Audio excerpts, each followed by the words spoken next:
Donc en fait, sur Arte, la ligne éditoriale, il n'y en a pas vraiment. Dans le sens où on a 52 cases par an.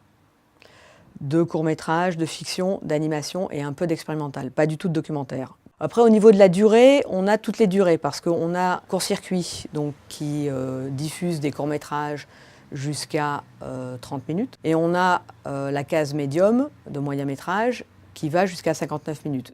Comment on choisit, on va dire, plutôt les courts-métrages ça va dépendre du point de vue. Ça ne va pas dépendre du sujet, de la thématique, mais toujours du point de vue original et personnel qu'a le réalisateur sur un sujet.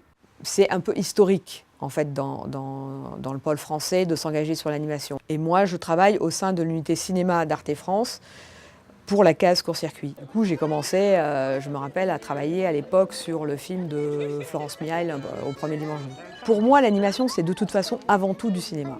L'avantage de l'animation, c'est qu'il y a une capacité de créativité qui est extrêmement grande. Il y a aussi un imaginaire qui est multiplié par rapport, je trouve, par rapport à la fiction.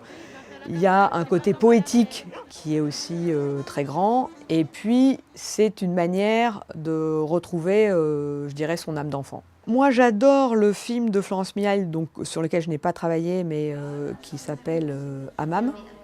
C'est vraiment un film que j'adore, que j'ai adoré tout de suite, que j'avais vu à l'époque dans les soirées Bref. Après, je vais pas pouvoir tous les citer parce que depuis le temps que je m'occupe de l'animation, mais je vais citer, on va dire, des films qui ont été primés et que j'aime beaucoup et qui sont assez différents. Donc il y a Chaîne d'histoire de Serge Abédikian qui a eu la Palme d'Or à Cannes en 2010. Un film que j'aime beaucoup, c'est Edmond était un âne de Franck Dion, qui avait été primé à Annecy en 2012. Et on est d'ailleurs en train de s'est engagé sur son dernier projet, qui s'appelle Une tête disparaît, qu'il est en train de fabriquer.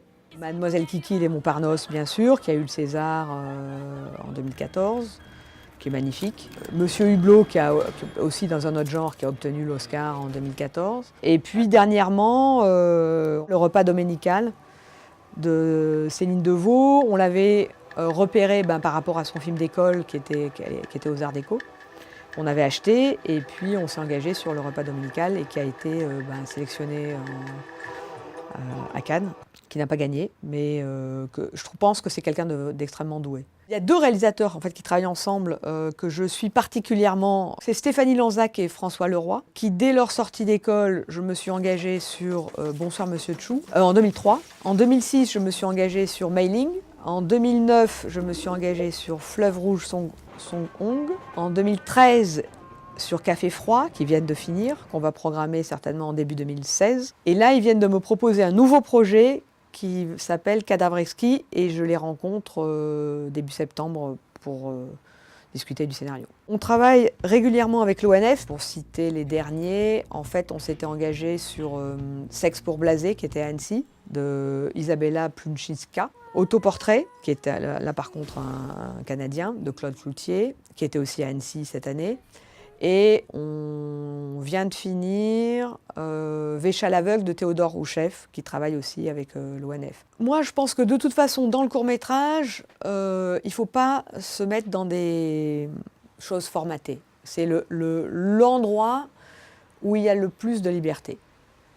Dans la création, en animation, la partie graphique est importante. Toujours le même conseil, d'avoir un point de vue original sur un sujet. Je dirais, j'espère que le CNC va maintenir son niveau d'engagement au niveau du court-métrage et de l'animation. Donc, parce que le CNC est quand même le gros financeur de l'animation. Nous, nos budgets sont largement moindres par rapport au CNC. Et puis nous, de notre côté, on s'est donc engagé sur des séries d'animation. On est plutôt sur un créneau humoristique avec Silex and the City. Là, on vient de terminer Tu me rends moins bête de Marion Montaigne.